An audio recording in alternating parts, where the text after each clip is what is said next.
Trust me রোশনাই, আমি বলিনি। ঠিক আছে, একটু পরেই ওনারা তোমাকে কল করবে অথবা তোমার সাথে কথা বলবে, তুমি বুঝতে পেরে যাবে। এনিওয়ে আসল বিষয়টা হচ্ছে তুমি যাবে কিনা সেটা বলো। দেখো, তুমি হুট করে না করে দিও না, ঠিক আছে? আর এটার কোনো মানে আছে যে তুমি কাজ করবে অথচ তুমি কলকাতায় যাবে না? কাজ করতে চাইলে গোটা পৃথিবী জুড়ে তোমাকে কাজ করতে হবে। হঠাৎ করে তুমি একটা শহরে কাজ করবে না কেন? কলকাতাকে বাদ দেবে কেন? তুমি বলো। স্যার দেখুন, মানে সত্যি আপনার মুখের ওপরে এভাবে না বলতে আমার খুব খারাপ লাগে, কিন্তু আমার সত্যি অসুবিধা আছে, একটু বোঝার চেষ্টা করুন। রোশনাই লুক, এই অসুবিধার কোনো দাম নেই আমার কাছে। মানে তুমি একজনকে ভালোবাসো আর সে ওই শহরে থাকে বলে তুমি সেজন্য যাবে না? মানে তুমি এই কারণেই কলকাতায় যাবে না, জাস্ট লাইক দ্যাট? রোশনাই তুমি একবার ভেবে দেখো, এটা একটা বিরাট সুযোগ। তুমি আমরা যদি জুটি বেঁধে কাজ করি, আমাদের জুটিটা যদি হিট করে যায়, তাহলে সামনে আমরা অনেকগুলো কাজ করতে পারবো একসাথে। তুমিও কাজ পাবে, আমিও কাজ পাবো। Try to understand. আর তুমি আমার একটা কথা বলো, আজকে যদি আরণ্যক যদি মুম্বাইতে আসে, তাহলে তুমি কি করবে? তুমি মুম্বাই ছেড়ে চলে যাবে? Is it possible? এটা সম্ভব? এইসব কাজ তো বোধহয় বেশি দিনের হয় না, মানে আমি যতদূর জানি অল্প দিনেরই হয়।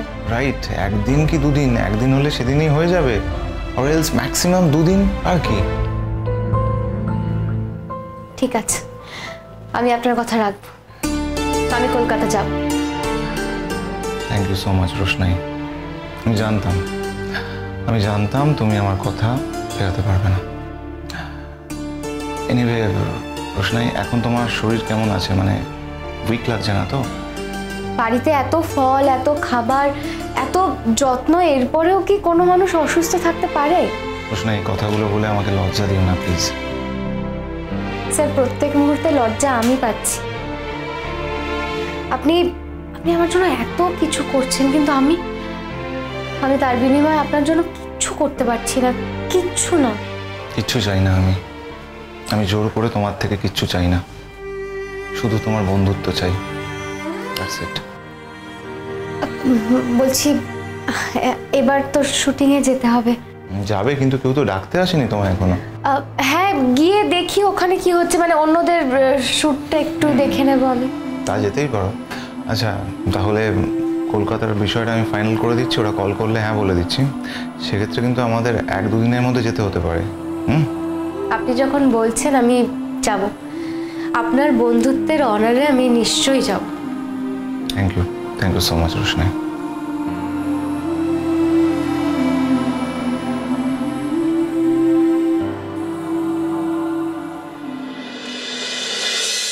বড় বৌদি এসে গেছি, তাড়াতাড়ি খাবার দাও।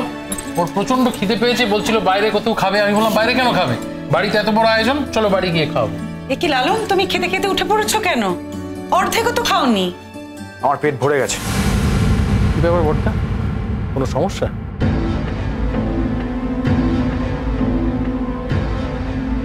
আমাদের কি সমস্যার শেষ আছে ছোট? যাদের পয়সা নেই তাদের সম্মানও নেই। দেখো না, লালন খেতে বসেছিল আর সবাই মিলে ওকে অপদস্থ করছে।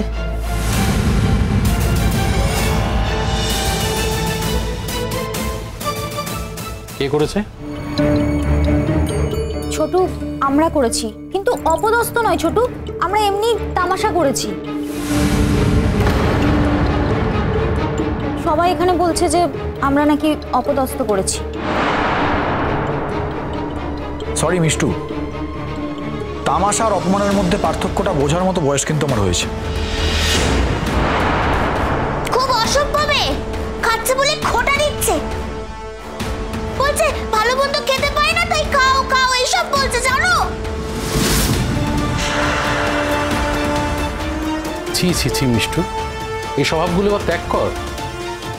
তোর বাবার নয় টাকার গরম আছে, সে টাকা তোর বাবার, তোদের নয়। আজ বাদে কাল বিয়ে হবে, অন্য সংসারে যাবি, তখন পারবি এই দেমাগগুলো দেখাতে? মস্ত বড় বিপদে পড়ে যাবি, এখনো সময় আছে, নিজেদের বদলা।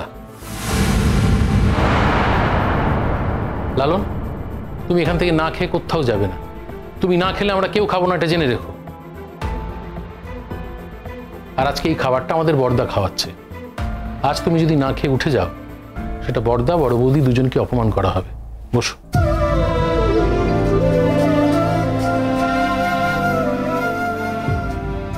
লালন, তোমার আর আমার পজিশনটা এই বাড়িতে অনেকটা একই রকম, বাইরের লোক। হ্যাঁ, আমি এখানে খেতে বসলেও হয়তো কেউ কেউ আমাকে টেস্ট করবে, আর আই ডোন্ট কেয়ার।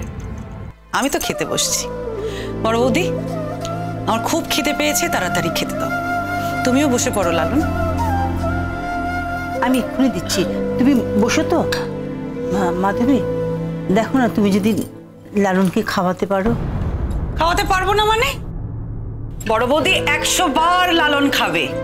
লালন বলছি, এটা কিন্তু আমাদের হকের খাওয়া, বুঝলে? আমাদের বড়দা আমাদের খাওয়াচ্ছেন, তার তো কোনো দোষ নেই। বসে পড়ো। না, এখানে ছোটও কিন্তু কন্ট্রিবিউট করেছে।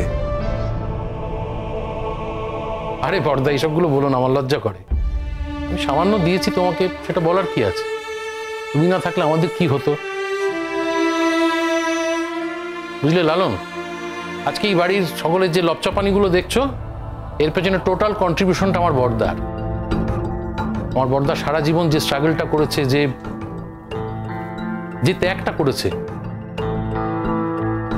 সেই জন্যই কিন্তু আজকে এই বাড়িতে আমার মেজদা, মেজ বৌদি, এদের এত দিমাগ। বড়দা না থাকলে এগুলো কিচ্ছু হতো না। এরা এসব কি জানবে? সেদিনকার ছেলে মেয়ে কিছু জানেও না, কিছু জানার ইচ্ছাও নেই। এই লালন, তুমি খেতে বসো তো। ওকে কেউ খেতে বসাও না। এই বসো বসো বসো বসো বসো বসো। সুরদা, তুমি কিন্তু ঠিকই বলেছো, ওনাকে অপমান করার অধিকার আমার নেই। আর যাচাই করে খাওয়া তোমাদের বাড়ির স্টাইল। বাই দ্য ওয়ে, আমার শ্বশুর মশাই যখন খাওয়াচ্ছেন তখন লজ্জা করে খেতে হবে না। এই নাও নাও নাও নাও। আরে কি খাবে বলো না, দেখো না কত আইটেম রয়েছে। খাও খাও খাও খাও খাও খাও খাও। এই দেখো, দেখো ডাল রয়েছে। আরে প্লিজ, আরে হ্যাঁ করে দেখছি কি। খাও খাও খাও, প্রচুর আইটেম রয়েছে, খাও। লজ্জা করবে না কিন্তু, হ্যাঁ প্লিজ প্লিজ প্লিজ খাও। লালন, শালি আর জামাইবুর সম্পর্কের মধ্যে আপনি ঢুকে পড়ছেন কেন? আপনি না শাশুড়ি? হ্যাঁ হ্যাঁ, চলো আর একটু চলতে থাকো, আমরাও একটুখানি এনজয় করি। এ কি মিষ্টু, তোমার কিছু উত্তর দেওয়ার আছে নাকি? আরে তুমি চুপ করে গেলে কেন দুষ্টু? আর জাহ্নবী, তুমি কি ভাবছো বলো তো? কি ভাববো? না মানে তোমার কোনো বক্তব্য আছে কি? তুমি তো সবসময় ওদিকেই গাঁটছড়া বেঁধে থাকো, তাই। মাধবী, তুমি কিন্তু আমাদের বাড়ির বাইরের লোক, প্লিজ। হ্যাঁ, এখন অব্দি হয়তো বাইরের লোক মেজ বৌদি, কিন্তু আর বেশি দিন এই বাড়ির বাইরের লোকও থাকবে না। তাই ওকেও তো এই সমস্ত সমস্যাগুলো কিভাবে সমাধান করতে হয় তার একটা ট্রেনিং নিতে শুরু করতে হবে না?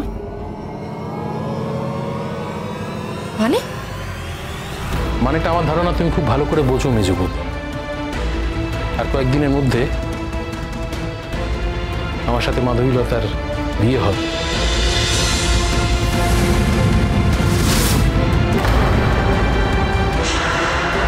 আমার স্ত্রী হবে, এই বাড়ির বউ হবে।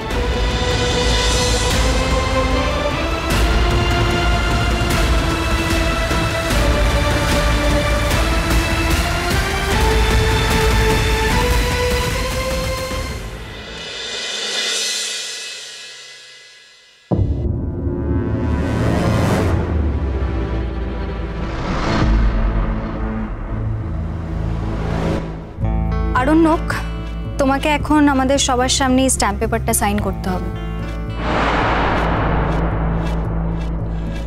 আমি স্ট্যাম্প পেপার রেডি করে এনেছি। তুমি যে সব কথা বলেছো সেগুলো এখানে লেখা আছে। কোন কথা? এটা না বোঝার তো কিছু নেই আরণ্যক। তুমি বারবার আমার মেয়ের জীবন নিয়ে ছিনিমিনি খেলবে, আর আমরা সবাই চুপ করে বসে থাকবো। এটা তো বারবার চলতে পারে না, তাই না? তুমি এখন বলছো যে তুমি 7 দিন বাদে যাবে।